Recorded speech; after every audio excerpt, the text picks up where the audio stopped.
আমরা ইনঅ্যাক্টিভ সেকশনে দেখছি কোনো জব নেই। আমরা অ্যাক্টিভ সেকশনে চলে আসলাম। দেখতে পাচ্ছি আমাদের জবটি এখন অ্যাক্টিভ অবস্থায় রয়েছে। তার মানে আমাদের জবটি এখন সবার সামনে উন্মুক্ত এবং যে কেউ আমাদের এই জবটিতে কাজ করতে পারবে। এখন আপনার মনে হলো যে না, আমি কাজটি আর কন্টিনিউ করতে চাচ্ছি না, আমি চাচ্ছি যে কিছু সময়ের জন্য কাজটা অফ থাকুক। তো আপনি সিম্পলি এখানে এই যে ব্লক বাটন আছে, ব্লক বাটনের মধ্যে ক্লিক করলে এই জবটা যাদের সামনে, অর্থাৎ ব্লক বাটনে ক্লিক করার পর এই জবটা এখন ব্লক সেকশনে চলে আসবে। তার মানে ব্লক সেকশনে আসে মানে আপনার এই জবটি ইউজারের সামনে আর উন্মুক্ত নয়।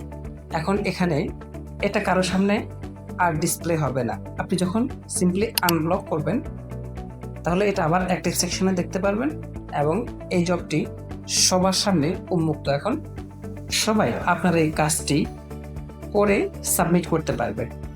তো আজকের এই ভিডিও এই পর্যন্ত। আগামী ভিডিওতে আমরা দেখব কিভাবে কেউ জব সাবমিট করলে আমরা এই জবটাকে ম্যানেজ করব। ধন্যবাদ। আসসালামু আলাইকুম রহমতুল্লাহ।